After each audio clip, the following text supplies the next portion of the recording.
How do you know if you are making spiritual progress? I'm not going to be able to answer that fully in this video, but I want to give you one tool that I've found really helpful for myself, and that is the power of imagination. And one of the things I noticed, for most of my life was that it was really hard to daven. On the one hand, just getting up to daven in general was hard. But even if I got there, and I'm doing the Shemona Esrei, I would have other thoughts kind of try to enter my my head, almost overpower me. You almost feel like you're in a storm or a whirlwind where you're trying to think about one thing, but all the other thoughts kind of come in. Although if I try to go make money or watch a TV show or something, then weirdly my brain can focus on that. So one of the things that I've noticed over time is the power of cleaning up the power of imagination and what actually helps clean that up. And so Baruch Hashem, over the last year plus, I've been able to do Shemona Esrei or daven or meditate and not have a lot of those intruding thoughts. There's a lot of ideas there, but first let's go into what's worked for me and what might work for you. So one of the things you can start with is just gauge yourself where you're at. So try and close your eyes after you watch the video, or you can pause it, but try and close your eyes and imagine Hashem's name. Yud K Vav K, and see how clearly that comes in for you. See if you can imagine it all together, or if there are certain pieces from it missing. If you can't visualize that at all, try just visualizing the letter Yud or the letter Aleph, just something more simple, and see how that comes in. And that should tell you a lot about how much concentration you can hold. And this is something that the Sefer Yetzirah calls engraving, and what's the second one? I had it right here, hold on. Engraving and hewing. So engraving is being able to keep, in this case, Hashem's name present in your mind after you close your eyes. And hewing is being able to hold that and not seeing any of those other thoughts that are trying to take your attention away from what you're trying to visualize. And so this is a really good gauge to see where you're at. And I've noticed that over time it gets easier and you get more in control of this. Now, I would say that the two things that helped me a lot kind of hone this ability, aside from practicing it, was not watching TV.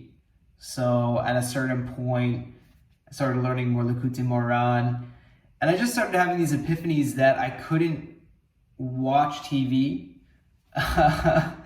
And, aside from the time, aside from that it's not really helpful in general, even though I know that everyone needs to relax, but I couldn't watch TV and learn all of this stuff like Likutei Moharan and Kabbalah and Torah and actually have it affect me and improve my life and tap into that, which is something that I didn't used to get until I kind of made that sacrifice and just said it doesn't really align with my values anymore.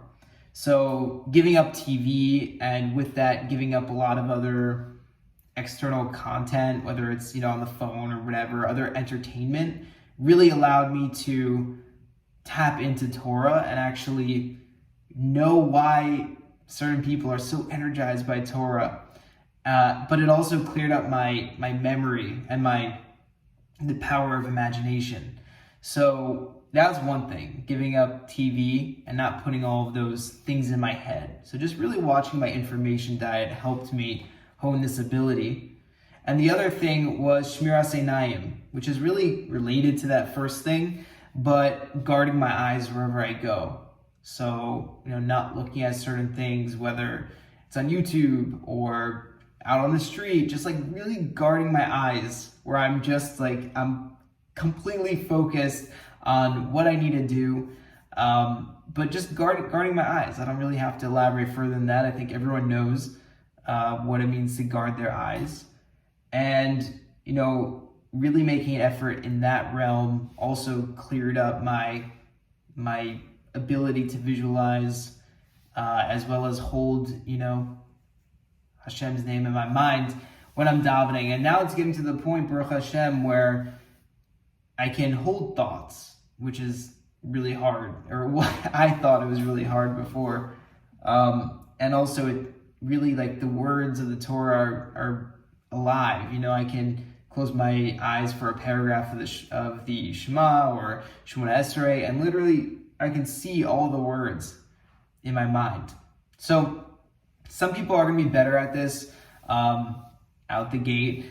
Some people are going to be able to do it. Some people are going to feel like they really struggle with this, because we all have different abilities that we're given, and what we can improve. That relates to where our soul, where the root of our soul is rooted in Shemaim. And again, above my pay grade, I can't really get into that in more detail, but we all have certain gifts, and this will be easier for some people. But it's definitely worthwhile. It's changed my tefillah, it's changed my Shemona Esrei.